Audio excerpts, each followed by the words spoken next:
Hello बच्चों, कैसे हो आप लोग। मैं Sandeep Yadav, faculty of mathematics sentence and career institute आपके लिए लेकर आया हूं आईआईटी जेईई मेंस और एडवांस की क्वेश्चन सीरीज़ क्लास 12th के लिए। हम इस सीरीज़ में प्रीवियस ईयर के जितने भी क्वेश्चंस हैं चैप्टर वाइज उन पे स्टडी करेंगे, उनको कैसे सॉल्व करना है, उनके कॉन्सेप्ट्स, बेटर से बेटर ट्रिक्स, ये सारी चीज़ें इसमें जानेंगे इस सीरीज़ में। इस सीरीज़ में मैं आपको एडिशनल क्वेश्चंस भी करवाऊंगा जो कि बहुत ही मतलब पॉसिबल है कि वो मेंस में ज़रूर आए, ठीक है, ताकि आपकी तैयारी और बेटर तरीके से हो सके। तो स्टार्ट करता हूँ मैं चैप्टर 1 से, कंपोजिट फंक्शन। तो बच्चों क्वेश्चन नंबर 1 हमारी कंपोजिट फंक्शन का आ चुका है। ये क्वेश्चन आपके जेईई 2020 में मेंस में पूछा गया था और ये आपके 12th क्लास के चैप्टर नंबर 1 जो है कंपोजिट फंक्शन, इससे आया था। देखो क्वेश्चन इजी है, सिंपल सी लैंग्वेज में है, कोई ज़्यादा टफ नहीं है। देखिए gx, if gx is equal to x square plus x minus 1 and gO fx is equal to 4x square minus 10x plus 5। आपको gx दे रखा है, आपको GOF यानी गोफ दे रखा है और पूछा क्या है, देन f5/4 क्या होगा। यानी कि आपको gx भी दिया है, आपको FOG ये भी दिया है, GOF ये भी दिया है, G दिया है, GOF दिया है, तो आपसे ये वाला fx पूछा है, ठीक है। तो एक बार देखिए, आप लोग खुद से ट्राई कीजिए।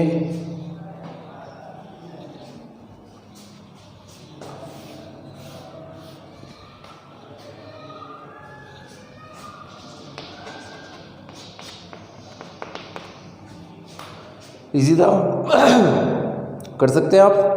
देखिए क्या करना है, मैं बता देता हूँ। जो आपका GO fx है, तो G ऑफ fx मतलब होता है G वाले फंक्शन में x की जगह fx रखा हुआ है, ठीक है। तो यहाँ जहाँ भी G वाले में x है वहाँ fx रख देता हूँ। तो ये मैंने रख दिया fx जहाँ जहाँ x था, ठीक है।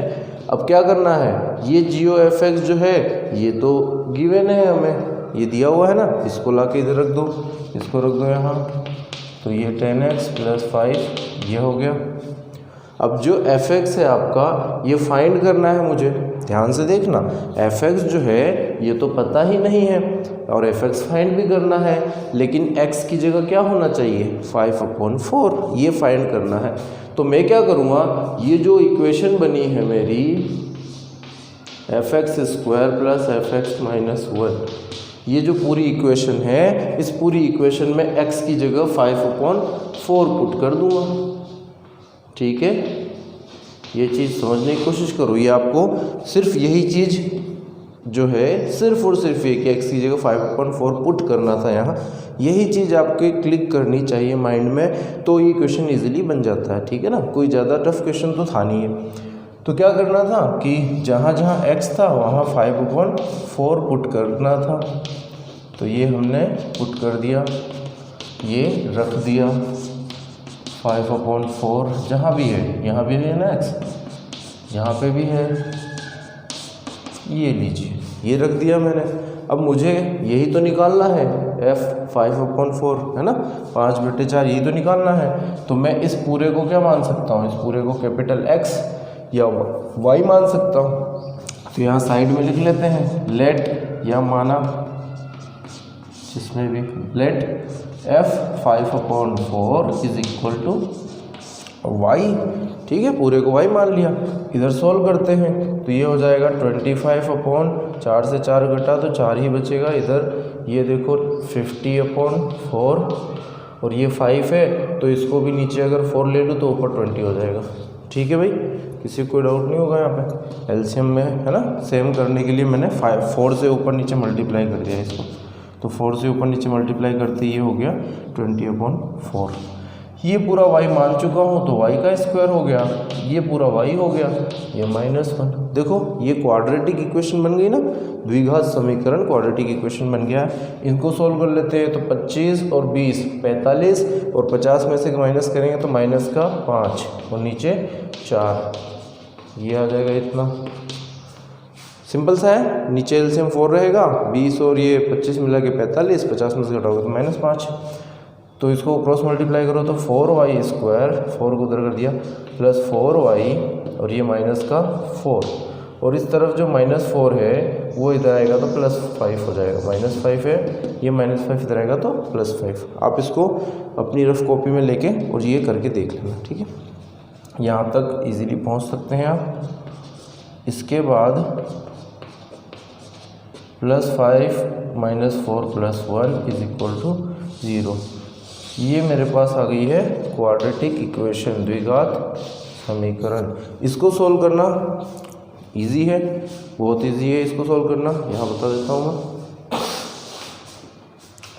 y की वैल्यू निकालनी है। क्या करोगे आप, वही श्रीधराचार्य फॉर्मूला लगा दीजिए सिंपली, -b + -b² - 4ac, तो -b यानी -4 + -√b² यानी 16 -4ac, तो 4 a की जगह 4 और c की जगह 1 अपॉन 2 है तो 2 × 4। देन y की वैल्यू हो गई आपकी 16 - 16, तो ये 0 हो जाएगा, अपॉन 2 4 जा 8, तो चौके 8। y = -4, इधर हो गया 0 तो छोड़ दो, नीचे बचेगा सिर्फ 8, कैंसिल करो तो आंसर आ जाएगा -1/2। तो ये आपका आंसर था इसका, y = -1/2, यानी कि आपका जो f 5/4 की वैल्यू आई, f ऑफ 5/4 या 5/4, इसका आंसर आता है -1/2। ठीक है, तो इजी क्वेश्चन था, देख लीजिए आपने कैसे कर लिया इसे। fx जो था ना, fx को जहाँ रखा था हमने, वहाँ x की जगह 5/4 पुट करना था और एक द्विघात समीकरण यानी क्वाड्रेटिक इक्वेशन जनरेट करनी थी। उसके बाद इजीली सॉल्व कर सकते हैं, ठीक है। तो इसे आप नोट कर लीजिए। चलते हैं नेक्स्ट क्वेश्चन की तरफ।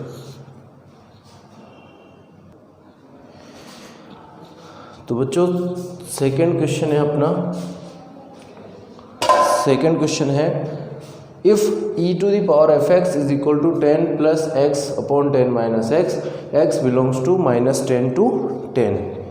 आपको ये फंक्शन दे रखा है, दिख रहा होगा, ये देखो fx ऊपर की तरफ है ना, fx ये e⁴x के फॉर्म में है, तो e⁴x = 10 + x/10 - x, x की वैल्यू -10 से 10, यानी डोमेन जो है ना वो ओपन इंटरवल -10 से +10 है। And fx = λf 200x/100 + x²। और जो ये फंक्शन है आपका, जो यही वाला है, यही फंक्शन जो है ना ये वाला ही है, fx जो है वो है लैम्डा इंटू f ऑफ, यानी फंक्शन दोबारा f of 200x 200x/100 + x²। ये इस तरीके से लिखा जा सकता है, ये बताना चाह रहा है। तो आपको बतानी है value of lambda, then find the value of lambda. तो लैम्डा की वैल्यू बतानी है, ठीक है भाई। तो देखो सबसे पहले आपको क्या करना चाहिए, ऐसे क्वेश्चंस में सबसे पहले ये देखना चाहिए कि जो फाइंड करना है उसका फॉर्मेट क्या है ना। फाइंड करना है लैम्डा, उसके फॉर्मेट में है fx और उधर भी है f समथिंग, यानी x की जगह कुछ ना कुछ रखा है। देखिए x, तो यहाँ x की जगह ये पूरा का पूरा, तो जब मैं fx निकालूंगा तो x की जगह ये पूरा का पूरा रखूंगा जहाँ जहाँ x आएगा fx में, ठीक है। तो सबसे पहले क्या करते हैं, इस इक्वेशन को सही तरीके से लिख लेते हैं। ये जो लिखा है fx वाला, तो e जो है ना, e इसको इस तरफ लेके जाऊंगा तो log में कन्वर्ट हो जाएगा, बेस रहेगा e। ध्यान से देखिएगा, एक्सपोनेंशियल है, e है, ये उस तरफ जाएगा तो ये log e बन जाएगा, log e bracket 10 + x/10 - x। ये मेरा जो फंक्शन है वो नॉर्मल फॉर्म में आ गया, fx के फॉर्म में आ चुका है, fx = दिस। और ये जो fx आया है, ये fx, यही fx किसके इक्वल है, ये इक्वल है lambda into f of F of 200x upon 100 plus x square इसके इक्वल है। ठीक है भाई, ये एफ एक्स जो है ये इसके इक्वल है। तो मैं क्या करूँगा कि x की जगह यहाँ पे देखो ये एफ एक्स है अपना मेन, तो x की जगह इधर ये पूरा का पूरा लिखूंगा। ध्यान से समझना भाई, फंक्शन में x की जगह अगर कोई दूसरी चीज़ आ जाती है सेम f वाले में, तो क्या करते हैं x की जगह वो पूरा का पूरा हर जगह फिट करना है, हर जगह लिखना है। तो ये बात समझना आप कि ये जो लोग ई 10 plus x upon 10 minus x है, ये तो यहीं का ही रहेगा। इक्वल में जो लेमडा है वो भी वैसा का वैसा रहेगा। और ये जो f पूरा है इसको लिखते हैं तो पहले लिखना पड़ेगा log ब्रैकेट 10 प्लस, अब ये जो x था उस पूरे की जगह ये पूरा लिखना था। ठीक है ना, क्योंकि देखो एफ एक्स तो x केवल यहाँ, तो इसी तरीके से ये पूरा का पूरा अगर कैपिटल X मान लूँ, कैपिटल X तो f कैपिटल X तो x सिर्फ यहाँ और यहाँ। ठीक है भाई, ध्यान से इसको समझेंगे। तो ये जो है 2x 200x upon 100 plus x square ऐसे बन जाएगा ये। फिर ये तो ऊपर आ गया, इसी तरीके से नीचे रहेगा 10 minus 200x 10 minus 200x upon 100 plus x square. ठीक है, ये अपन ने दोनों को बैलेंस कर लिया है। अब log 10 प्लस एक्स इधर रहने दे, 10 माइनस एक्स इधर रहने देते हैं, लेमडा एज इट इज़ रहेगा। ठीक है, और अब इसको सिंप्लीफाई कर लेते हैं, इसको सिंपल फॉर्म में कन्वर्ट कर लेते हैं। तो देखिएगा, सबसे पहले एलसीएम लेंगे आप, तो यहाँ आ जाएगा 1000 plus 10x square plus 200x, नीचे आ जाएगा 1000 plus x square minus 200x, और 100 प्लस एक्स स्क्वायर, नीचे भी 100 प्लस एक्स स्क्वायर कैंसिल हो गया। ठीक है, वो समझ गए होंगे, एलसीएम में कैंसिल हो गया। अब यहाँ से देखो 100 यहाँ से 10, तो 10 ही कॉमन आ पाएगा, तो 10 कॉमन ले लो, यानी 1 0 से 1 0 हर जगह की हो गई आपकी कैंसिल। सॉरी, ये थोड़ा सा गलत लिख दिया, 10x स्क्वायर 1 0 से 1 0 हर जगह की कैंसिल। कैसे कैंसिल होना है? कॉमन लेके। ठीक है ना, कॉमन लेके काटा जाता है। मैंने यहाँ डायरेक्ट इसलिए दिखा दिया कि हम लोग ये हटाने वाले हैं नेक्स्ट स्टेप में, तो इसको मैं नेक्स्ट स्टेप में हटा दूंगा। नेक्स्ट स्टेप में से हटा देता हूँ, तो यहाँ बचेगा 100, यहाँ बचेगा एक्स स्क्वायर, यहाँ बचेगा 20x। ओके, यहाँ बचेगा वही 100 plus x square minus 20x। ये ऊपर और नीचे दोनों तरफ क्वाड्रेटिक इक्वेशन है, द्विघात समीकरण है, जिसको फैक्टर कर सकते हैं हम लोग, या जिसका होल स्क्वायर का फॉर्मूला भी जनरेट कर सकते हैं यहाँ। तो देखते हैं यहाँ होल स्क्वायर का फॉर्मूला बनता है क्या।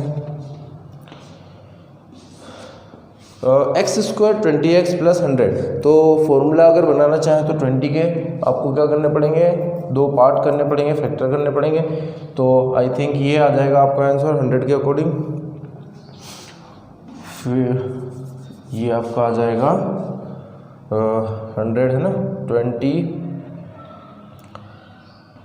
10 प्लस 10, ऊपर भी यही रहेगा और नीचे भी यही रहेगा, माइनस 10 माइनस 10।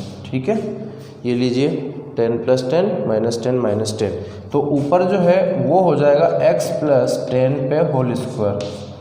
सही है ना, x प्लस 10 पे होल स्क्वायर, और नीचे हो जाएगा x माइनस 10 पे होल स्क्वायर, है ना। x plus 10 raise to the power 2 and x minus 10 raise to the power 2। अब देखिए एक चीज़ यहाँ पे स्टूडेंट्स गलती करते हैं, और ये हर बार होती है ये गलती। x माइनस 10 कर रहा हूँ मैं, जो देखो x प्लस 10 तो वैलिड है क्योंकि दोनों जुड़ रहे हैं, तो आप इसको 10 प्लस x लिखो या x प्लस 10, कोई फ़र्क नहीं पड़ता। लेकिन x माइनस 10 देखो मिस कर रहे हैं, कुछ ना कुछ गड़बड़ कर रहे हैं। x माइनस 10 लिख रहा हूँ, मतलब क्या कि मैं x को बड़ा मानता हूँ और 10 को छोटा मानता हूँ। ये छोटी छोटी चीज़ें सीखें आप। यहाँ इसका मतलब ये निकलता है कि आप x को 10 से बड़ा मानते हैं। आप क्या कर रहे हैं, x को 10 से बड़ा मान रहे हैं, तभी तो x में से घटा रहे हैं 10, ठीक है। लेकिन यहाँ x जो है उसकी डोमेन देखिए, ये क्यों दिया होता है, आज आपको पता चलेगा कि इसका यूज़ क्या है। ये क्यों देता है क्वेश्चन में, जब क्वेश्चन इजीली सॉल्व हो रहा था तो इस देने का मतलब क्या निकला, ये देने का मतलब ये निकला है, देखना x की वैल्यू -10 से 10 के बीच में है, 10 से बड़ी नहीं हो सकती, 10 के बराबर भी नहीं हो सकती, तो 10 से बड़ी भी नहीं है, 10 के बराबर भी नहीं है, तो 10 से छोटी होगी, क्या होगी बोलो, छोटी होगी। यानी कि यहाँ क्लियरली मेंशन है, यहाँ आपको दे रखा है कि x जो है वो लेस देन 10 है, ओके, लेस देन 10 है। तो यहाँ पे आप x -10 ले सकते हो क्या, बोल दो नहीं ले सकते। क्यों, क्वेश्चन में पहले ही दिया है कि x जो है लेस देन 10 है, तो x लेस देन 10 है तो x -10 नहीं ले सकते, 10 - x ले सकते हैं, और फॉर्मूले पे कोई इफेक्ट नहीं पड़ेगा, चेक करके देख लो, ठीक है भाई। इस बात को समझ में आ गया कि x -10 नहीं लेना है, क्या लेना है, कर दूँ, सही कर दूँ इसको, 10 - x लेना है। ये छोटी छोटी चीज़ें IIT जानना चाहती है और यही मिस्टेक करते हैं बच्चे, ठीक है। बाकी और कोई बड़ी बात नहीं है, सब कुछ इजी होता है। x -10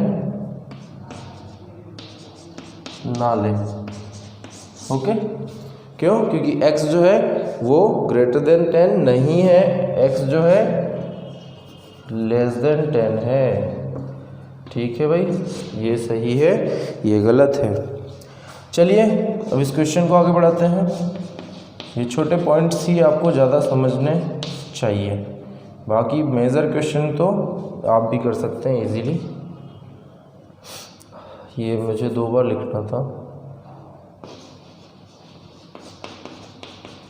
एक और लिख देता हूँ मैं, ठीक है। ये log 10 + x अपॉन 10 - x, इधर जो लेमडा है वो लेमडा ऐसा का ऐसा रख दो, ये जो पावर 2 है 10 + x अपॉन 10 - x, तो लिख दो log 10 + x, क्योंकि मुझे अब इस तरीके से देखना है, इस तरीके से लिखना है इसको, तो 10 + x 10 - x, इसकी पावर 2 इसकी पावर 2 कॉमन ले लो, पावर कहाँ चली गई, होल पावर में, ये पावर कहाँ आ जाएगी, लॉगरिथम की प्रॉपर्टी से ये 2 आगे आ जाएगा, ठीक है ना, ये सब जानते हैं, 2 आगे आ जाएगा। तो क्या करूँ, यहाँ लिख देता हूँ मैं,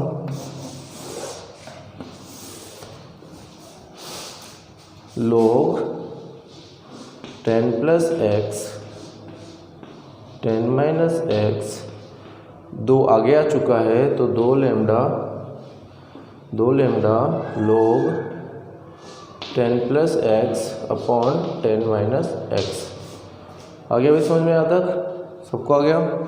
अब ये log 10 + x अपॉन 10 - x, इधर भी log 10 + x अपॉन 10 - x हो गए कैंसिल, ये पूरा कैंसिल हो गया। तो ये कैंसिल होते ही क्या बचेगा, 1 = 2 लेमडा, ये पूरा कैंसिल, ये पूरा कैंसिल, क्या बचेगा, 1 = 2 लेमडा, तो लेमडा की वैल्यू कितनी आ गई, 1/2, यही तो पूछी थी, find the value of lambda, lambda की वैल्यू निकालो, तो भाई कितनी आ गई, लेमडा की वैल्यू आ गई 1/2, ठीक है। इसको एक बार आप ध्यान से देख लें।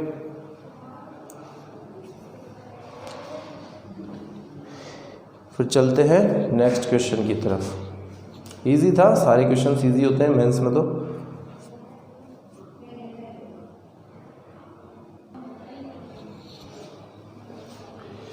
तो ये समझ में आ गया होगा आपको। ये जो दिया होता है x बिलोंग्स टू -10 to 10, ये जो आपको दिया होता है x बिलोंग्स टू -10 to 10, इसका यूज़ होता है, इसका यूज़ क्या है, इसका मेन यूज़ ये है कि x जो है वो 10 से छोटा है, x जो है वो 10 से छोटा है, और 10 से छोटा है इसीलिए हर जगह देखो 10 - x लेना पड़ेगा। यहाँ पे भी जब नीचे मैंने बताया तो 10 - x लेना पड़ा आपको, x - 10 तो लेना ही नहीं है, ठीक है ना, क्योंकि x जो है वो 10 से छोटा है, बड़ा नहीं है। बड़ा होता तो x में से घटाते, छोटा होता तो 10 में से घटाते हैं, ठीक है ना भाई। तो ये क्वेश्चन था आपका। अब चलते हैं नेक्स्ट क्वेश्चन पे, और नेक्स्ट क्वेश्चन भी आपका जो है मेंस में IIT JEE की एग्ज़ाम मेंस में आया हुआ है, तो ये अच्छा रहेगा। तो नेक्स्ट क्वेश्चन है थर्ड वाला, f x is equal to sine x plus cos x दिया है, g x is equal to x square minus 1 दिया है, then g o f x is invertible in domain D, find D. Simple question है ये भी, F x दे रखा है आपको, जी एक्स आपको दे रखा है, तो आपसे पूछा है कि जो जी ओ एफ होगा, गोफ होगा, वो गोफ कब इन्वर्टिबल होगा, किस डोमेन में इन्वर्टिबल होगा। इन्वर्टिबल का मतलब होता है प्रतिलोमीय, ठीक है, प्रतिलोमीय। तो किस वाले इंटरवल में, किस वाले डोमेन प्रांत में वो प्रतिलोमीय होगा, इन्वर्टिबल होगा। तो सबसे पहले आपको करना क्या है इस क्वेश्चन में, सबसे पहले आपको जिसके बारे में पूछा है वो फाइंड कर लेना है भाई, जी ओ एफ निकाल लेना है। तो जी ओ एफ, तो जी में जहाँ जी है एक्स स्क्वायर, वहाँ एफ एक्स का स्क्वायर करेंगे, -1 करेंगे। अब क्या होगा, एफ एक्स कितना है, sine x plus cos x है, रख दीजिए, sign x plus cos x का होल स्क्वायर -1 होल स्क्वायर होगा इसका sine square x plus cos square x, जो कि होता है 1 plus 2 sine x cos x, जो कि होता है साइन 2x -1। अब इसको लिख देता हूँ मैं साइन 2x, इसको लिख देता हूँ साइन 2x। ये हो गया आपका 1 से 1 कैंसिल, ठीक है भाई। तो ये आपका बन जाएगा जी ओ एफ जो है साइन एक्स, साइन 2x। अब ज़रा देखिएगा, साइन 2x जो है, 2x तो एंगल है आपका, तो ये साइन x वाला ही है, ठीक है, यही तो है। तो साइन x वाला ग्राफ कैसा होता है, साइन x वाला ग्राफ होता है 0 से स्टार्ट होता है, ठीक है, और 0 से स्टार्ट हो गए कैसे चलता है, टॉप पॉइंट इसका क्या होगा 1 होगा, जो कि कहाँ होगा π/2 पे होगा, और इस तरफ बॉटम की बात करें तो -π/2, फिर इधर पाई माइनस पे और इधर पाई प्लस पे, ठीक है, ये बीच में 0 नीचे -1। ये होता है ग्राफ साइन एक्स का, ठीक है। अब साइन एक्स के ग्राफ में समझना कि इसमें 1/1/2 यानी इन्वर्टिबल, इन्वर्टिबल का मतलब होता है 1/1/2। यहाँ एक लाइन और लिख देता हूँ आपके लिए, this function is invertible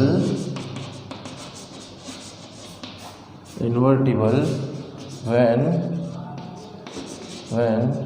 this is 1/1/2, मतलब एक ही आच्छादक। यह फलन प्रतिलोमीय होगा यदि यह एक ही आच्छादक हो। If this function is 1/1/2 in the given interval, okay. ये लाइन बहुत ही इंपॉर्टेंट है, ये लाइन आपको जानना, आपको याद रखना और यहाँ लिखना इंपॉर्टेंट है। This function is invertible when this is 1/1/2 in the given domain. ये एक की आच्छादक फलन होगा, कौन सा, साइन 2x वाला, तो ही ये क्या कहलाएगा, प्रतिलोमीय या इन्वर्टिबल होगा, ठीक है भाई। मेरा साइन x जो है, मेरा नॉर्मल साइन x जानते हैं हम लोग कि -π/2 से +π/2 के बीच में इन्वर्टिबल होता है। इन्वर्टिबल मतलब 1/1/2। ये देखिए हॉरिजॉन्टल लाइन टेस्टिंग करेंगे तो पास हो गया, कैसे, एक जगह पे काटेगा, इधर वाले पे तो पूरे पे ले, पूरा डोमेन ले ले, पूरा डोमेन होता है रियल नंबर, तब तो ये क्या करेगा, बहुत सारी जगह काटेगा, मैनी 1 होगा। लेकिन -π/2 से +π/2 में सिर्फ ये क्या होगा, सिर्फ इतने में 1/1/2 होगा, ठीक है भाई, क्योंकि -1 से +1 भी वैल्यू देगा और -π/2 से +π/2 में 1/1 भी होगा। तो ये जो है साइन x की बात हुई, किसकी बात हुई भाई, साइन x की। मुझे किसकी देखनी है, साइन 2x की। तो समझना भाई x जो है वो 2x है। अब यहाँ x की जगह जब π/2 रख दूँ मैं, अगर x की जगह π/2, क्योंकि मेरा बॉटम पॉइंट्स, कॉर्नर पॉइंट्स क्या है, कॉर्नर पॉइंट से π/2 और -π/2, तो π/2 रख दो x की जगह, तो 2x = π/2, तो x = π/4 हो गया। यानी कि अब इस जगह आ जाएगा π/4, फिर यहाँ आ जाएगा π/2, यहाँ आ जाएगा π/2, यहाँ आ जाएगा π/4, ठीक है। समझ गए होंगे आप लोग किस तरीके से ग्राफ को चेंज किया जाता है। 2x है, उसको कैपिटल X ले लो, तो x = 2x। अब ये जो कैपिटल X है, इस कैपिटल X में यहाँ जो भी वैल्यूज हम साइन x के लिए रखते थे, नॉर्मल साइन x, उसकी वैल्यू उठा के 2x की जगह रख दो। जैसे π/2 2x की जगह रखा तो π/2 = 2x में x = π/4 आया। इसका मतलब है x के लिए तो π/2 रहेगा, लेकिन इस वाले 2x वाली वैल्यू के लिए वो π/4 रहेगा। तो ये जो है -π/4 से +π/4 हो जाएगा अपना पूरा, ठीक है।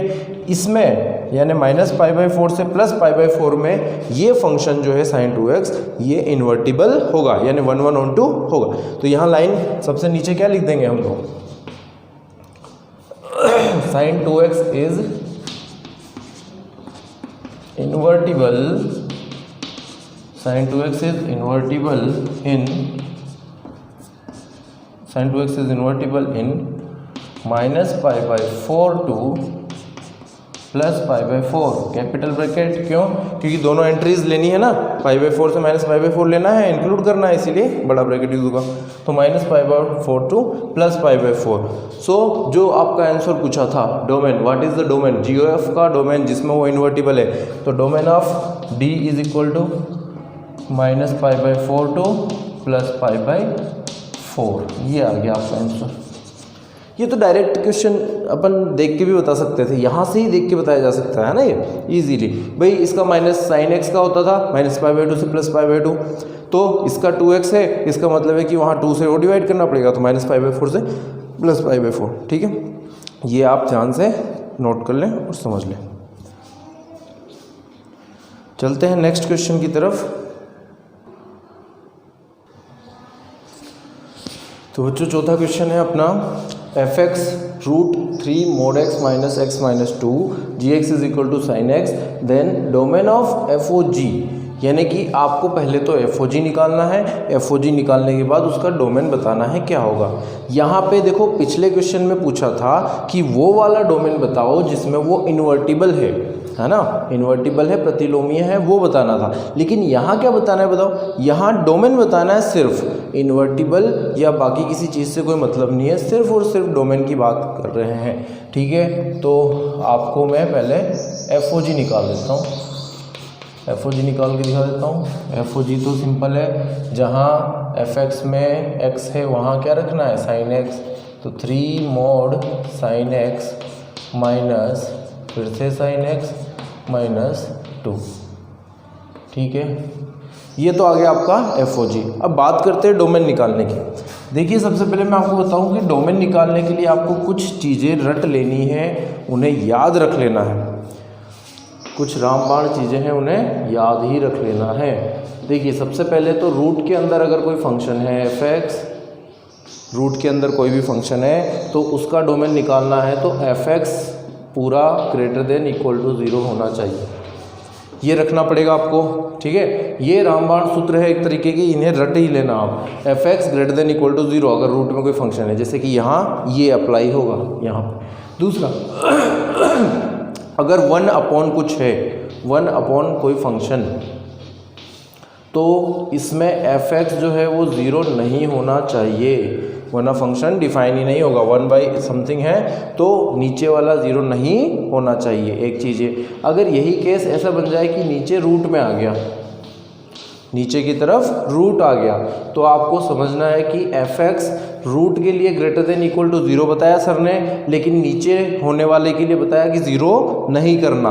देखो रूट के अंदर हो तो > 0, लेकिन अगर नीचे हो तो 0 घटा दो, तो यहाँ नीचे ही है, रूट में भी है, तो रूट में भी है नीचे भी है, तो इक्वल नहीं लगेगा, बस > 0 लगेगा, ठीक है। नीचे है इसलिए 0 नहीं होना चाहिए, रूट में है इसलिए > होना चाहिए, तो > लगा दिया। इसके अलावा अगर log के अंदर हो कोई फंक्शन, समझिएगा log के अंदर कोई फंक्शन है log f(x) वाला में, तो इसके लिए भी आपको डोमेन निकालना हो जब तो f(x) अंदर वाला > 0 लगा देना चाहिए, ठीक है बच्चों। ये हो गया आपका, ये कॉन्सेप्ट्स आपके हो गए। इसके अलावा आपको ध्यान रखना है, जैसे कि कई क्वेश्चंस में like sine inverse trigonometric function में अगर साइन इनवर्स अंदर f(x) है, ऐसे है, तो अगर आपको इसका डोमेन चाहिए तो आपका f(x) जो होगा वो होगा -1 से +1, ये याद रखना है। यहाँ से x की वैल्यू इजीली कैलकुलेट कर सकते हैं। लेकिन कुछ भी यहाँ पे जो भी आप कर रहे हो, समझे, ये जो भी आप फॉर्मूला अप्लाई कर रहे हो ये चीज़ें तो याद रखनी ही है, ये मोस्ट इंपॉर्टेंट है, ये तो याद रखनी ही है। ये अप्लाई कर रहे हो तो आपको सोल्व करना आना चाहिए इनइक्वलिटी, असमीकाएं इनइक्वलिटी सोल्व करना आना ही चाहिए। इसके लिए हम लोगों ने वीडियो बना रखी है, तो आप वहाँ पे जाके देख सकते हो, असमीकाएं इनइक्वलिटीज़ वाली, ठीक है। तो ये जो है ये आपको आनी चाहिए, और ये रामबाण फॉर्मूला है डोमेन निकालने के लिए। तो ये आप इसी क्वेश्चन से आपको मैंने ये सारी चीज़ें सिखा दी, ठीक है। ये कॉन्सेप्ट्स हैं। अब चलते हैं क्वेश्चन की तरफ। तो देखो, प्रीवियस ईयर क्वेश्चन सोल्व करने से ही आपका कॉन्सेप्ट भी बनेगा, आपका कॉन्सेप्ट बिल्डअप होगा। दूसरा, आप उस तरीके की वैरायटी के जितने क्वेश्चन है वो सोल्व करने में कैपेबल हो जाएंगे, ठीक है ना। इसीलिए IIT JEE नीट ये जो भी एग्ज़ाम्स होती हैं, इनकी अगर प्रिपरेशन करनी है तो प्रीवियस ईयर जरूर सोल्व करना है, हर सब्जेक्ट में, मैथ में, फिजिक्स में, केमिस्ट्री में, ठीक है ना। तो अपन यहाँ पे मैं आपको मैथमेटिक्स के लिए सारे के सारे प्रीवियस ईयर प्लस और भी जितने बढ़िया क्वेश्चंस होते हैं जो प्रोबेबल हैं कि नीट JEE में आ सकते हैं, मेंस में अपने एडवांस में आ सकते हैं, वो मैं आपको यहाँ करवा रहा हूँ। अब इस क्वेश्चन की बात करते हैं। तो इस क्वेश्चन में आपको पता चल गया कि ये रूट के अंदर है कोई फंक्शन इतना लंबा, तो ये फंक्शन जो है ग्रेटर देन क्या होना चाहिए, ग्रेटर देन इक्वल टू 0 होना चाहिए। तो मैं लिख देता हूँ, सीधे लिख देता हूँ इसको, 3 mod sin x minus sine x minus 2 greater than equal to 0, ठीक है भाई। अब इसके अलावा यहाँ एक चीज़ और आ गई है, मोड आ गया है। देखो इस मोड का भी जुगाड़ होना चाहिए कुछ ना कुछ। तो देखो इस मोड को अगर किसी को नहीं आता हो, जो बिल्कुल नए हैं, वो बच्चे जो मोड नहीं जानते हैं, वो मॉडुलस के लिए भी वीडियो बना रखी है हमने अपने चैनल पे, तो आप उस मोड वाले वीडियो को भी देख लें, किस तरीके से मोड को सॉल्व करते हैं, ठीक है। तो यहाँ पे मैं आपको थोड़ा सा हिंट दे देता हूँ कि जैसे मोड साइन एक्स है मेरे पास अगर, तो ये मोड का मतलब होता है हमेशा पॉजिटिव देने वाला नंबर, लेकिन ये मोड जब हटाएंगे, इसको हटाया जाएगा, तो इसके अंदर दो वैल्यूज़ छिपी हैं, एक तो माइनस साइन एक्स और एक प्लस साइन एक्स, ठीक है ना। मोड के अंदर दो चीज़ें हैं, एक माइनस वाला और एक प्लस वाला। तो माइनस रखोगे तो भी ये प्लस वाला ही आंसर देगा, प्लस रखोगे तो भी प्लस वाला ही देगा। लेकिन जब इस मोड को हटाएंगे, है ना, मोड आगे की चीज़ है, उसको तोड़े जाएंगे तो पीछे वाली चीज़ें मिलेंगी। पीछे वाली चीज़ क्या है, माइनस रखना प्लस रखना, तो माइनस एक्स साइन एक्स और plus sign x, minus sine x plus sine x, तो ये दो चीज़ें मिलने वाली हैं। लेकिन कब कब मिलने वाली है वो देखना भाई। Sine x negative, minus sine x कब देगा, जब पूरा अंदर वाला साइन एक्स लेस देन 0 हो। दिख रहा है भाई, नेगेटिव साइन नेगेटिव है ना, साइन एक्स नेगेटिव तो कब देगा, 0 से छोटे होने पे, सिंपल है। तो साइन एक्स लेस देन 0, और पूरा साइन एक्स पॉजिटिव कब होगा, जब साइन एक्स ग्रेटर देन 0 हो, ठीक है। ये चीज़ यहाँ पे अप्लाई करनी है हमें, ओके। ये चीज़ जो है अप्लाई करनी है, इसको स्टार लगा देता हूँ, ये अलग था मोड का। तो सबसे पहला केस फर्स्ट लिखूँगा मैं यहाँ, केस फर्स्ट, पहला केस क्या है, केस फर्स्ट कि when sign x is greater than 0, ठीक है। साइन एक्स क्या हो आपका, ग्रेटर देन 0 हो, तो साइन एक्स ग्रेटर देन 0 होगा, तो ये मोड वाला साइन एक्स क्या देगा, साइन एक्स ग्रेटर देन 0 होगा तो मोड वाला साइन एक्स क्या देगा, प्लस साइन एक्स देगा। तो यहाँ लिख दो प्लस साइन एक्स, तो 3 साइन एक्स बचेगा सिर्फ। देखिए कंडीशन लगाई, साइन एक्स ग्रेटर देन 0, तो मोड हट चुका है, तो बनेगा क्या, sine x, only sine x. यहाँ बचेगा sine x minus 2 greater than equal to 0। अब इसे सॉल्व करते हैं, तो 3 minus x sine x, 3 sine x minus sine x कितना हो जाएगा, 3 माइनस 1 2, तो 2 sine x minus 2 greater than equal to 0, और ये हो जाएगा साइन एक्स, 2 से 2 उधर ले जाओ, 2 से 2 कट गया, ग्रेटर देन इक्वल टू 1, तो sine x greater than equal to 1। ये आपका पहला आया है, sine x greater than 1, sine x greater than equal to 1, ये इनइक्वलिटी है। एक चीज़ और, साइन एक्स जो होता है वो 1 से बराबर तो होता है, साइन एक्स 1 के बराबर तो हो सकता है, लेकिन साइन एक्स 1 से बड़ा हो सकता है क्या, ये तो ग्राफ से भी समझ में आता है, और यहाँ भी मैंने आपको बता रखा है। देखो साइन एक्स की वैल्यू 1 से बड़ी नहीं हो सकती, 1 से छोटी ही होगी। तो यहाँ पे बराबर तो ले सकता हूँ लेकिन बड़ा नहीं ले सकता, तो ये तो रॉन्ग है, sine x greater than equal wrong है। तो बचेगा क्या, सिर्फ बचेगा sine x is equal to 1, सिर्फ sine x is equal to 1 बचेगा। अब जब साइन एक्स 1 होता है तो समझना भाई साहब, साइन एक्स 1 तो बहुत सारी जगह पे होता है, आपका साइन एक्स जो है ये 1 यहाँ पे भी है, देखो 1 है ना, ये 1 π/2 पे देता है, फिर 1 यहाँ भी देता है 5 π/2 पे, ये 2π और ये 5 π/2, ठीक है। यहाँ पे भी देता है, पीछे की तरफ भी देता है, ये तो बहुत सारी जगहों पे देता है, यानी कि साइन एक्स की वैल्यू 1 जो है बहुत सी जगहों पर होती है। और ऐसी बहुत सी जगहों के लिए मुझे n इंटीजर n का यूज़ करना पड़ता है, समझना इस बात को।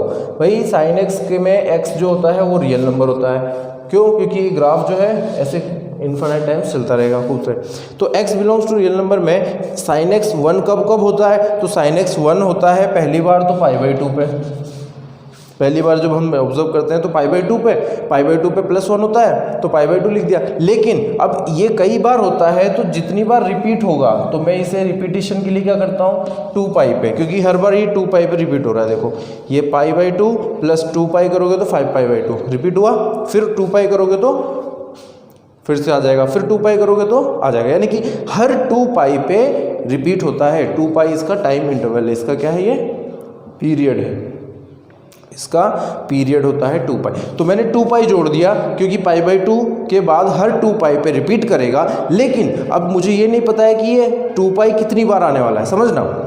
ये एक बार 2π, फिर दोबारा 2π, फिर तिबारा 1/2π 2π 2π 2π, ऐसे 1 बार 2 बार 3 बार, मतलब चलता रहेगा। तो जितने टाइम चलेगा उसको मैं n से मल्टीप्लाई कर दूंगा, ठीक है भाई। किससे मल्टीप्लाई कर देंगे हम? n से। n बोल लो, m बोल लो, p बोल लो, कुछ भी बोलो, लेकिन ये n m p ये क्या चीज़ें होंगी? ये चीज़ें होंगी आपके इंटीजर्स। ये क्या होंगे? इंटीजर्स, पूर्णांक संख्या है, -1 -2 -3 +1 +2 +3, इस टाइप के ये नंबर होंगे, जिससे कि नेगेटिव वैल्यू भी कवर हो जाए, माइनस की वैल्यूज़ भी आ जाए सारी और प्लस की वैल्यू भी आ जाए। तो समझना क्या किया मैंने, π/2 पे क्या देता है साइन 1 देता है, कितने बार रिपीट, कितने टाइम बाद रिपीट होता है? तो 2π के बाद रिपीट होता है सर, 2π प्लस कर दो रिपीट के लिए। लेकिन ये 2π कितनी बार आएगा? एक बार, 2 बार, 3 बार? तो पता नहीं सर कितनी बार आएगा, तो मैंने क्या बताया, n टाइम्स आएगा, n बार आएगा। और n जो है जहाँ तक लेना चाहते हो वहाँ तक हो जाएगा, तो n टाइम्स है ना। इनफाइनाइट भी हो सकता है, पहले भी कुछ हो सकता है, कुछ लिमिटेड इंटरवल भी हो सकते हैं। तो 2π × n कर दिया। अब ये जो 2π × n कर दिया तो इससे आंसर क्या निकल के आया सामने, वो समझना। इससे आंसर निकल के आएगा कि π/2, इधर एलसीएम लोगे, ले लेते हैं भाई, π + 2 2 जा 4 πn/2, ठीक है। यहाँ से पाई कॉमन ले लो तो पाई बाहर ले लिया उस तरफ, /2 नीचे लगा दिया, यहाँ बचेगा 4n + 1, दिख रहा है 1 + 4n, तो मैं इसको लिख लेता हूँ 4n + 1, ये लीजिए। तो आंसर कितना आएगा, 4n + 1 π/2। एकदम डिटेल में समझाया, देखो है ना, डायरेक्ट नहीं लिखा है, ये इस तरीके से होता है 4n + 1 π/2, ठीक है। तो ये जो पहला है, इस पहले वाले केस में sin x की वैल्यू 1 आई, उस वैल्यू 1 की वैल्यू यानी x की वैल्यू कहाँ से कहाँ तक रहेगी, कहाँ से कहाँ तक नहीं, सिर्फ a की वैल्यू रहेगी, वो क्या रहेगी 4n + 1 π/2। ये समझ में आ गया। अब इसको थोड़ा सा अपन सिस्टमेटिक लिख लेते हैं भाई, ये बात भी समझ में आ गई इंटीजर्स कैसे रखते हैं। तो यहाँ से देखिए sin x = 1, तो मैंने लिख दिया sin x = 1, देन x = π/2, तो x = π/2 + 2π × n, क्योंकि खूब सारी जगहों पे है तो 2n 2 ऐसे हो जाएगा। देन x = पाई, ये ले लिया कॉमन, और फाइनली आपका x की वैल्यू आ चुकी है 4n + 1 × π/2। और n के लिए क्या लिखेंगे आप, यहाँ लिखेंगे n बिलोंग्स टू इंटीजर, यहाँ लिख देंगे आप n बिलोंग्स टू इंटीजर, ये तो मैं बता दिया आपको, ठीक है। तो ये केस फर्स्ट का अपना हो गया। इन चीज़ों को आप जो है कॉपी कर लेना, इनको कॉपी कर लेना आप आराम से, और ये चीज़ें भी देख लेना। अब मैं केस सेकंड की बात कर देता हूँ, यहाँ पे केस सेकंड की बात करते हैं। देखिए केस फर्स्ट क्या बताया, sin x > 0, तो केस सेकंड क्या हो जाएगा, sin x < 0, ठीक है, sin x < 0।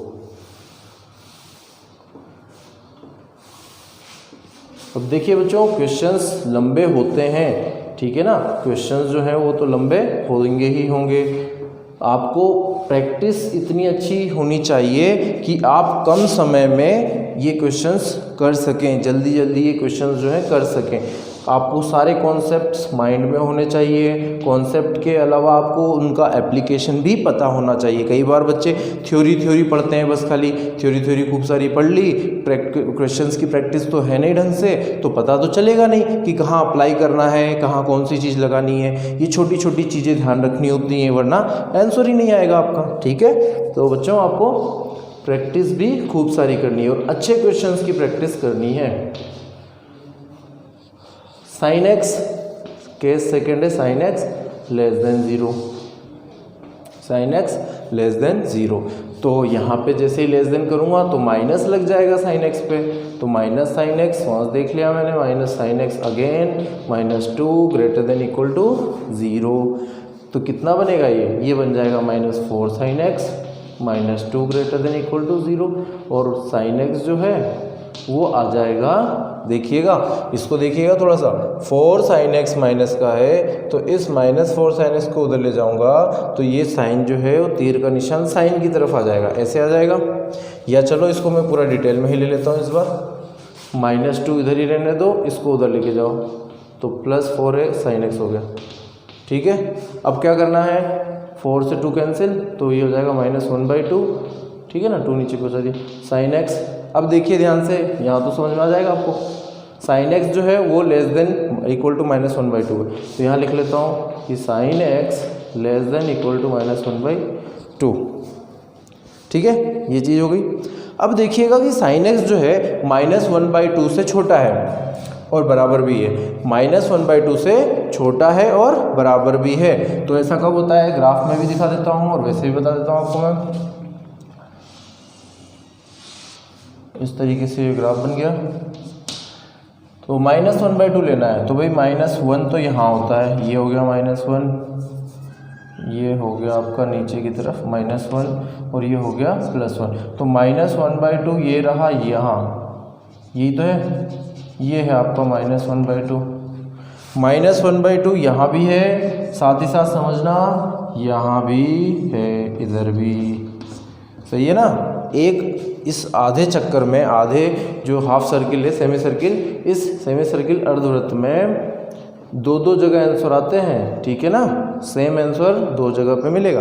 तो ऐसे ही -1/2 इधर भी मिलेगा और इधर भी मिलेगा। यहाँ पे कब मिलेगा और यहाँ पे कब मिलेगा, इसकी बात करें तो देखो यहाँ पे मिलेगा कब, जब ये π/2 ये रहा माइनस का, तो π/2 माइनस के से छोटा होना चाहिए, तो -π/6 पे कहाँ पे मिलेगा बोलो, ये मिलेगा माइनस के π/6 पे। ये जो लाइन है ये x एक्सिस पे -π/6 है, ठीक है भाई, है ना। और ये यहाँ पे कब मिलेगा, यहाँ पे भी -1/2 मिलेगा, यहाँ पे कब मिलेगा, तो क्या करना है, कुछ नहीं करना है, पाई जोड़ दो, तो 5π/6, ठीक है, पाई जोड़ा तो वो घट जाएगा, तो -π/6, तो 5π/6 माइनस का पीछे। इधर देखो, इस तरफ बात करें तो यहाँ पे भी मिलेगा फिर से, है ना, यहाँ पे भी मिलेगा और यहाँ पे भी मिलेगा। यहाँ पे क्या होगा वो देखते हैं, तो भाई ये यहाँ पाई पे ख़त्म हो जाता है, पाई के कितना जोड़ना है पाई में, π/6। क्यों π/6, क्यों, क्योंकि π/6 ही वैल्यू है ऐसी जो साइन π/6 पे मतलब 1/2 देती है ना, साइन π/6 पे तो 1/2 देती है, इसीलिए π/6 तो लेना ही है, π/6, तो पाई प्लस π/6 यानी कितना हो जाएगा, 7π/6, तो ये 7π/6 ये हो गया। इधर कितना मिलेगा, तो क्या करो आप, पाई 2π माइनस π/6 कर दो, तो 2π माइनस π/6 हो जाएगा 11π/6। भाई ये तो वैसे भी समझ सकते हो, ये तीसरे क्वाड्रेंट में आ गया, ये चौथे में आ गया। तीसरे में कैसे लिखते हैं, तो तीसरे में सर पाई प्लस π/6 लिखते हैं, तो कितना बनेगा 7π/6, ठीक है भाई। चौथे में कैसे लिखते हैं सर, तो चौथे में 2π माइनस π/6 लिखते हैं, तो ये कैसे बन जाएगा, ये 11π/6 बन जाएगा, ठीक है ना। ये चीज़ें तो इजीली कैलकुलेट कर सकते हो आप, ओके। अब देखिए इसमें क्या करना है, सर इसका आंसर कैसे निकाला जाए, क्यों, क्योंकि इसमें भी यही वाली बात आने वाली है, कई जगह पे आएगा 1 जैसे आ रहा था, इधर भी वही होगा, कई जगह पे -1/2 आ सकता है। सर आपने तो 2 जगह यहाँ दिखा दी, 2 यहाँ दिखा दी, और भी बहुत सी जगह है ना। तो और भी बहुत सी जगहों के लिए देखो सिंपल सा मैं क्या करता हूँ, किसी एक सेगमेंट को उठा लेता हूँ, इसको किसी भी एक को उठा लेता हूँ। तो सबसे पहले जो सबसे नज़दीक पॉजिटिव वाला है उसको उठा लिया जाए। तो 7π/6 को उठा लिया, और ये इंटरवल हो गया 7π/6 से 11π/6। समझ में आ रही है बात? बोलो बात समझ में आ रही है? दोनों को लेना है। लेना क्यों है? क्योंकि इक्वल भी है, इक्वल भी है। तो 7π/6 से 11π/6 वाला इंटरवल जिसमें -1 से -1/2 से छोटी छोटी वैल्यूज आएंगी, -1/2 से छोटी वाली आ रही है, देखो नीचे नीचे, तो ये आएंगी, तो इसको उठा लिया। अब क्या करना है, ये रिपीट करता है सेम, इसके जैसे करो। कितना जोड़ना है? 2π, तो 2π जोड़ दो, यहाँ पे 2π जोड़ दो ना, तो चलो जोड़ता हूँ। तो ये 2π जोड़ दिया इधर भी, इसको थोड़ा सही से लिख लेते हैं, 2π जोड़ दिया इधर भी, और 2π जोड़ दिया इधर भी। ये दिख रहा होगा आपको? 2π जोड़ दिया इधर भी, 2π जोड़ दिया इधर भी। अब साथ ही साथ एक चीज़ और, कितने टाइम्स? n टाइम्स वाला, क्योंकि पता नहीं है कितनी बार रिपीट होगा 2π 2π 2π करके, खूब सारे आंसर आएंगे। ये वापस रिपीट होगा 2π पे, फिर वापस रिपीट होगा 2π पे, तो कितनी बार रिपीट हुआ? n times. तो क्या कर दो यहाँ पे, n भी लिख दो। तो अगली लाइन में लिख लेते हैं, चलो, या यहीं पर लिख देता हूँ मैं, इसको मिटा देता हूँ, फिर दोबारा लिख देता हूँ। चलो n जो है n इंट्रोड्यूस करते हैं।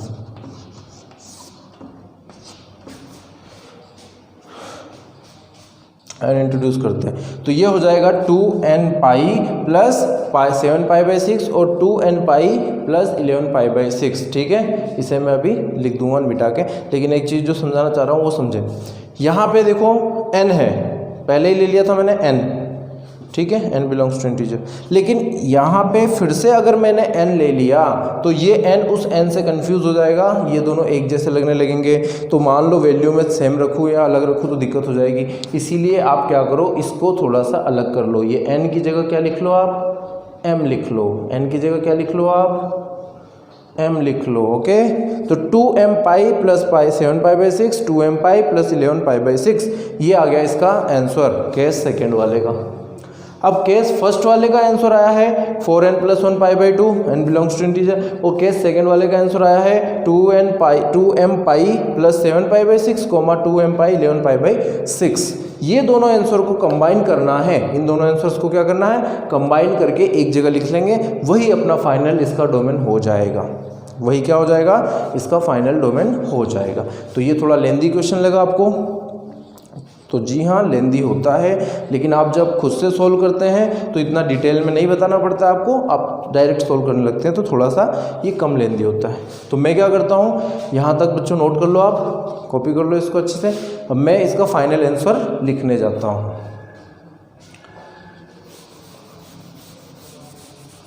नोट करने के लिए वीडियो को पॉज करके, वीडियो को रोक कर आराम से नोट कर लेना चाहिए, ठीक है, ताकि आपको जो है ना एक एक चीज़ क्लियरली समझ में आ जाए। वीडियो को रोक रोक के समझना भी चाहिए और वीडियो को रोक कर ही आपको नोट भी करना चाहिए। फाइनल आंसर पे आते हैं। डोमेन की बात कर रहा हूँ मैं, तो डोमेन इधर वाले में आ रहा है 4n plus 1, 4n plus 1 π/2, 4n plus 1 π/2। इसको मैं मिड ब्रैकेट में लूँगा क्योंकि एक ही वैल्यू है। समझना, मिड ब्रैकेट में क्यों लिया? एक ही वैल्यू है। कैपिटल ब्रैकेट में क्यों लिया? क्योंकि इंक्लूड करना है और इंटरवल है। इंटरवल में खूब सारे इनफाइनाइट होते हैं ना, इनफाइनाइट एलिमेंट्स होते हैं, जबकि इस मिड ब्रैकेट में एक ही एलिमेंट, दो ही एलिमेंट, तीन ही एलिमेंट, डेफिनेट एलिमेंट्स होते हैं। ठीक है, यहाँ पे लिख दो n बिलोंग्स टू इंटीजर, यहाँ लिख देंगे n बिलोंग्स टू इंटीजर। ये हो गया पहला, फर्स्ट आंसर आ चुका। अब उसको मिक्स करना है उस वाले को, तो यूनियन लगाओ, यूनियन लगाओ। यूनियन लगा के क्या लिखेंगे? लिखेंगे कैपिटल ब्रैकेट 2n की जगह हम लिख लो 2m pi plus 7π/6, 2m pi plus 7π/6 to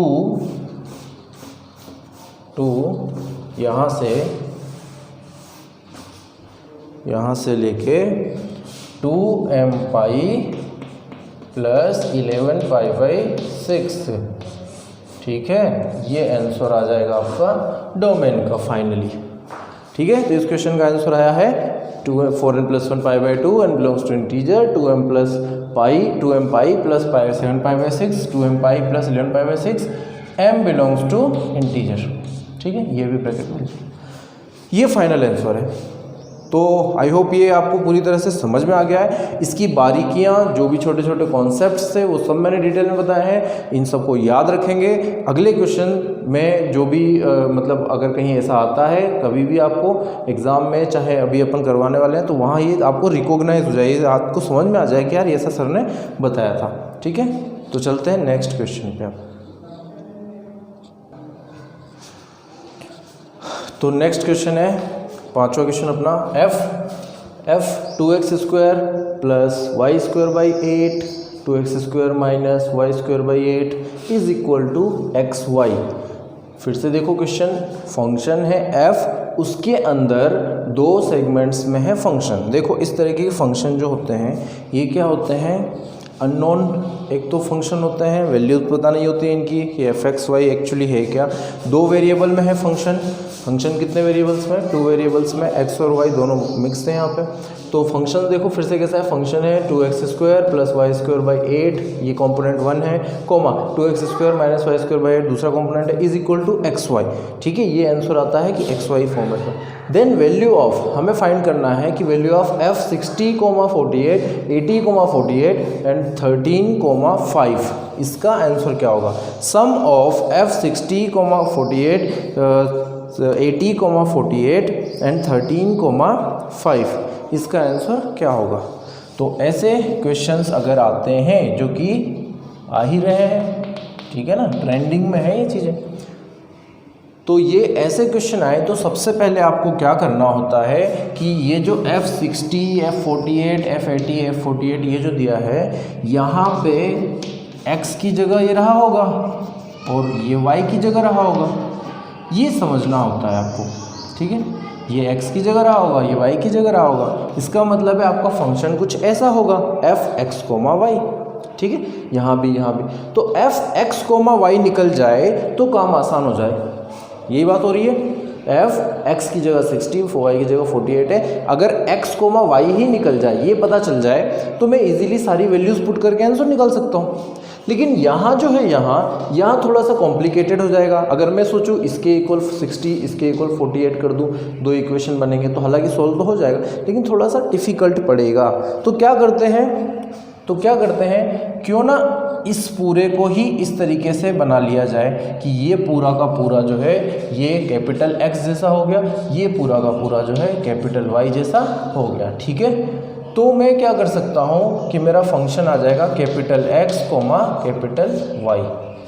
अब 60, 48 निकाल सकते हैं, यस इसको कर सकते हैं, ठीक है। तो चलते हैं क्वेश्चन को करवाते हैं। मैंने लेट कर लिया है, let this is equal to x, this is equal to y, then f(x, y) is equal to ये जो है स्मॉल x, स्मॉल y, या तो चाहो आप इसको a और b मान लो, ये आपके ऊपर डिपेंड करता है, ठीक है ना। ये आपके ऊपर है कि आप क्या मानते हो इसको। मैंने a और b मान लिया ताकि आप x और y में कंफ्यूज ना हो जाओ, कहीं बड़ा वाला छोटा वाला आपका तो एक जैसा ही दिखने लग जाए। मैं कैपिटल X, कैपिटल Y लिखता हूँ, स्मॉल x, स्मॉल y ऐसे लिखता हूँ, लेकिन कई बच्चे क्या है, इनको सबको एक जैसा ही लेके चल रहे होते हैं। ये उनके लिए छोटा स्मॉल x बस थोड़ा सा स्मॉल दिखने लग जाएगा, कैपिटल Y थोड़ा सा स्मॉल दिखने लग जाएगा, कैपिटल Y कैपिटल और छोटा। तो ये जो है इस तरीके से जो है कन्फ्यूज़न ना हो, इसीलिए हम वेरिएबल को बिल्कुल ही बदल देंगे, वेरिएबल अलग ही लेंगे, a और b ले लेते हैं, ठीक है ना। इसका तो कोई मिलेगा ही नहीं ना कि ये x जैसा दिख रहा है, तो a और b ले लिया साहब। अब क्या करना होगा, तो करना ये होगा कि 2x² plus y² divided by 8 is equal to a लिखो इधर, और इधर 2x² minus y² by 8 is equal to b लिखो इधर, ठीक है। अब क्या करो, x और y की वैल्यू निकाल लो। एक्स और वाई की वैल्यू निकाल लो, निकालो। निकालेंगे तो यहाँ पे देखो दिख रहा है दोनों सेम से साइन है, माइनस का इधर प्लस का इधर माइनस का, बाकी सेम से हैं। तो क्या कर दो, दोनों को जोड़ दो एक बार और एक बार घटा दो, एक बार जोड़ दो एक बार घटा दो। तो यहाँ लिख दो सम करने से क्या मिलेगा, सम करने से मिलेगा 2 × 2 4x², और ये कैंसिल हो जाएगा, इधर आ जाएगा a + b। अब क्या करना है, x की वैल्यू निकालनी है, तो a + b/4 और पूरे को ले लिया रूट, ये आ गया x की वैल्यू। y की वैल्यू देख लो कैसे है, तो यहाँ पे क्या होगा, सम के बाद यहाँ माइनस करने पे है ना, ऐड कर लो माइनस कर लो, सब्ट्रैक्ट, ये लिख देते हैं सब्ट्रैक्ट। सब्ट्रैक्ट करेंगे तो क्या होगा, ये 2x² से 2x² वाला कट जाएगा, बचेगा क्या, y², तो 2y²/8, ये भी y²/8, ये भी y²/8, दोनों जुड़ जाएंगे तो 2y²/8, और सब्ट्रैक्ट कर रहे हैं तो a - b है ना, सम करा तो a + b, उधर a - b। y की वैल्यू निकालनी है, निकाल लो, ये कैंसिल 4 टाइम्स, उधर जाएगा 4a - b, और ये आ गया रूट में। आ गई x और y की वैल्यू, ठीक है भाई। अब x और y की वैल्यू कहाँ रखना है, यहाँ रख देना है, रख देते हैं, चलो यहाँ रख देता हूँ मैं। तो f अलग से ही कर लेते हैं ना, f a, b = x, y। तो x की जगह है मेरे पास a + b रूट में, और डिवाइडेड बाई 4, जो कि √2 बन के बाहर आ जाएगा, 2 बाहर कर लो, और इधर से इंटू y की जगह मेरे पास 2 बाहर ले लो, रूट में a - b। अब ये 2 से 2 हो गया कैंसिल, 4 में भी हो जाता है ना, 4 से 4 भी हो जाता, मैंने 2 बना दिया। तो ये आपका जो है ये बन जाएगा f a, b = √a² - b², ठीक है भाई, √a² - b²। अब जो भी आंसर निकालना है, यहाँ पे a, b सिंपल फॉर्मेट आ चुका है, कुछ भी पूछेगा वो लिख के निकाल लो, बस यही निकालना, यहीं तक लाना इंपॉर्टेंट था। अब निकाल के रख लो, 60 और 48 रख दें, तो f 60, 48 = व्हाट, 60 का स्क्वायर करना है -48 का स्क्वायर करना है, ठीक है भाई। अब इसको सॉल्व करना है, सर इतने बड़े बड़े स्क्वायर नहीं निकलते हैं, इतने बड़े बड़े कैसे कैलकुलेट करेंगे, इसको सिंपल कर लो ना भाई, इसको सिंपल करो, 60 - 48 एक तरफ करो, 60 + 48 एक तरफ करो, है ना, a² - b² लगा दो, a - b + b। अब पता है 60 - 48 कितना आ जाएगा, सबको पता है 12 आ जाएगा। 60 + 48 कितना आ जाएगा, 108 हो जाएगा। अब इसको फैक्टर करके धीरे धीरे सारे बाहर निकाल लो रूट से, 4 यहाँ से 2 बाहर आ गया, बचेगा 3। अब 3 यहाँ 108 है, मल्टीप्लाई कर दो, तो 3 से करोगे तो 8 × 3 = 24, 2 3 324 आ जाएगा, ठीक है। 324 किसका होता है, 324 आप देखोगे तो आपका होता है 18 का, है ना। स्क्वायर रूट तो आपको याद होनी चाहिए, देखो स्क्वायर रूट अप टू 30 तक जितने स्क्वायर्स हैं उनके स्क्वायर रूट वाले हैं वो सब याद होने ही चाहिए आपको। जैसे कि 18 का स्क्वायर क्या होता है, 20 का क्या होता है, 30 का क्या होता है, 29 का क्या होता है, ये याद होने ही चाहिए, ठीक है ना। 18 का स्क्वायर होता है 324, ओके। तो ये पूरा आंसर मिला के हो गया 36। ये तो आप कैलकुलेट कर ही सकते हो, ठीक है, ये कर लेना। मैंने कैसे किया वो बता देता हूँ। मैंने किया है, यहाँ पे लिख लिया 4 × 3, तो 4 बाहर आ गया 2, 3 जो है उस 3 को 108 में मल्टीप्लाई कर दिया, वो आ गया 324। 324 का होता है 18, ठीक है। 324 का होता है 18 स्क्वायर रूट। ये पहले का आंसर आ गया 36, 60, 48 का। इसी तरीके से हम सारों के आंसर निकाल सकते हैं, तो सारों के निकाल लेते हैं। f 80, 48 का निकाल लेंगे, ठीक है। 80, 48, चलो क्विक कैलकुलेशन करके बताओ क्या आएगा, जल्दी जल्दी आप कैलकुलेट करो, मैं भी करता हूँ इसमें।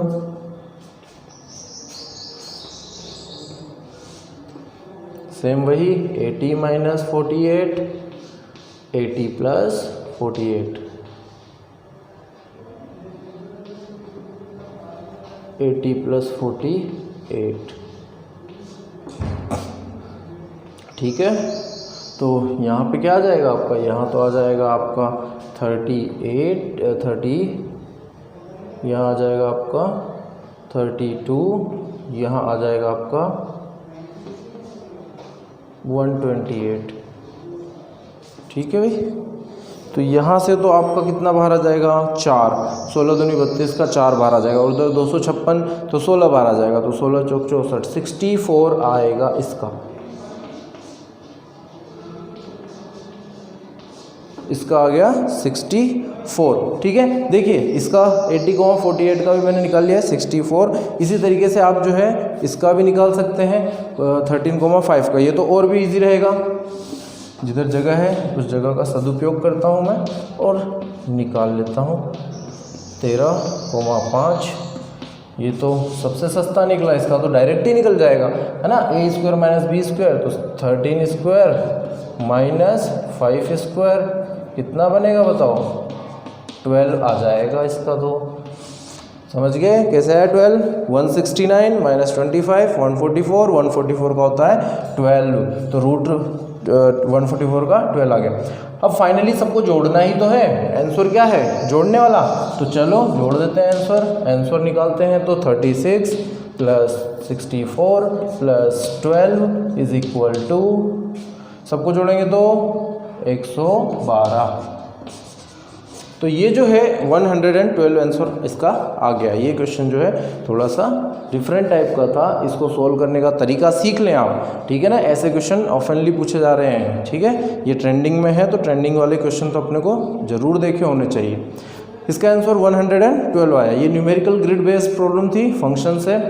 न्यूमेरिकल ग्रिड में क्या होता है, आपको ऑप्शंस जो होते हैं, ऑप्शंस 4 नहीं होते हैं वहाँ, ABCD के तरीके से नहीं होते हैं, वहाँ होते हैं 0 से लेके 9 तक की काउंटिंग लिखी होती है कॉलम में, ठीक है। फर्स्ट कॉलम में 0 से 9, दूसरे में 0 से 9, तीसरे में, चौथे में, पाँचवें में, ऐसे 5 कॉलम्स होते हैं। जो आपका आंसर आता है, जैसे मेरा आया है 112, तो 112 को पहले वाले में 0, फिर उसके बाद वहाँ 1, फिर 2, ऐसे फिल करना पड़ता है, ठीक है। 4 कॉलम हो तो 0 के साथ, 5 हो तो 00 के साथ, और अगर 3 हो तो 1 1 2, ठीक है।